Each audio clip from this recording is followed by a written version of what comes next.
ओम नमः शिवाय सगळ्यांना स्वागत आहे तुमचं माझ्या ब्लॉगमध्ये.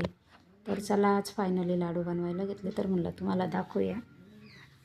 तर बघा काय काय सामान घेतलं इथे दाखवते मी.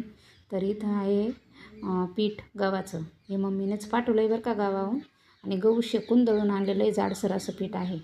आणि हे रागी आणि थोडं आळिंग, काजू, बदाम आणि थोडासा मेथीचा पण दरदराच पावडर आहे, जास्त जाडा बी नाही जास्त बारीक बी नाही. आणि आपलं उडद्या डाळीचं पीठ, हे पण थोडं जाडसरच आहे डिक. आणि हा खारीक खोबऱ्याचा खीस. आणि हा गुळ आता आपल्याला जेवढा लागायचा तेवढा, म्हणजे जेवढा लागेल तेवढाच टाकायचा. पण मी थोडा जास्तच खिसून घेतलेला, म्हणजे कसं टायमावर म्हणलं कुठं खिसायला बसायचं, मग तर थोडा जादाच घेतलेला आहे. आणि बघा इथं थोडे बदाम शेकून घेणार, काजू शेकून घेणार आणि थोडे मखाने पण शेकून घेणार. आणि सॉरी, मी मखाने दाखवायला विसरले.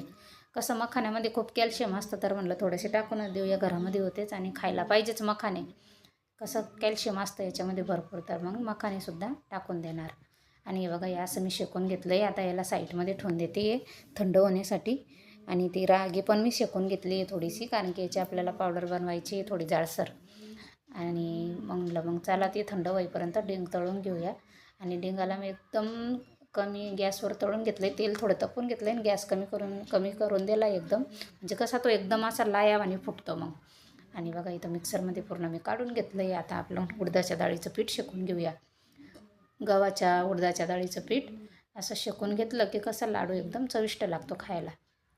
आणि तूप गरम करायला ठेवलं. तोपर्यंत आता पूर्ण म्हणजे मिश्रण पुरं. आणि बघा असं मी जाडसर काढून घेतलं आहे. जास्त बारीक काढलं ना त्या टाळूला चिकटतात लाडू, त्याच्यामुळं मग थोडं काजू बदाम कसा लाडूमध्ये आला ना खायला कसा चांगला वाटतो, तर थोडासा जाडं मी काढून घेतलं आहे. आणि बघा हे आळिंगसुद्धा काढून घेतलं आहे. याला आहे ना मी जास्त बारीक पावडर नाही केलेली आहे बरं का, थोडी जाडसरच आहे. आणि ते रागीचीसुद्धा जाडसरच पावडर आहे. तर असं सगळं काढून घेतलं आहे. आता याला आपण पूर्ण मिक्स करून घेऊया. हे बघा अशी जाडसरच पावडर आहे, जास्त बारीक नाही केली मी. तर हे बघा, हे असं पूर्ण आता मिक्स करून घेऊया. आणि मग मला आता कसं अर्धे तेलाचे लाडू बनवायचे आहे, अर्धे तुपाचे लाडू बनवायचे आहे. कारण की कोणी तुपाचे खातं तर तेलाचे खात नाही, कोणी तेलाचे खातं तर तुपाचे खात नाही, असे कोटाने आहे माझ्या भोवती. तर म्हटलं चला मग आता दोन्ही पण बनवायचे आहे. तर पूर्ण मिश्रण मिक्स करून आणि गूळ त्यामध्ये मिक्स करून आणि मग अर्धं काढून ठेवेल. मग अर्धे तुपाचे बनवेल आणि अर्धे तेलाचे बनवेल. तर कोणाला तेलाचे आवडतात, कोणाला तुपाचे आवडतात, असं आहे आमच्या घरामध्ये बघा.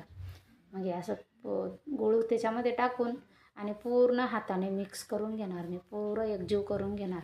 कारण की मी ते काय म्हणतात ना, त्याला पाक बनवून नाही बनवत कधी लाडू, कारण की मी कधी केलेच नाही आहे. तर मला असं वाटतं आपण पाक करावा आणि ते बिघडून जावा, त्याच्यामुळं मग मी असेच करते. मला काही तशी जमतच नाही, मग मी असेच बनवते. आणि कसं सगळ्यांची पद्धत वेगळी असते, काही एकसारखी राहत नाही. माझी आई अशी बनवते, तर मग मी ते बघितलं आहे तर मी असेच बनवते. आता माझी बहीण पाक बनवून करते बरं का लाडू, पण मला नाही जमत, पण मी असेच करते. आणि बघा इथं माझ्या ड्रेसवर गेलं तेल सांडून. तेल गरम करायला काढायला गेले डब्यातून, तर माझा पूर्ण ड्रेस तेलाने भरला. मग साडी नेसून घेतली, कारण की मला असं बी बाहेर जायचं होतं. आणि हे बघा गोलू आणि मी रोहिणी माझी पूर्ण करते लाडू. बिचारे माझे लेकरंसुद्धा मला लाडू बांधू लागत आहे, कारण की एकलीकडून त्यांना माहिती मम्मीचा हात दुखतो. तर हे बघा बिचारे मेहनत करताय माझ्या संग आणि खूप भारी असे लाडू बांधताय माझ्यासारखेच बरं का. तर अशा पूर्ण केले आम्ही लाडू. आता कशी वाटली तुम्हाला आमची लाडूची रेसिपी आम्हाला कमेंट करून सांगा. आणि बाय सगळ्यांना, भेटूया नेक्स्ट व्हिडिओमध्ये. सपोर्ट करत राहा प्लीज. तर लाडू कसे वाटले सांगा कमेंट करून.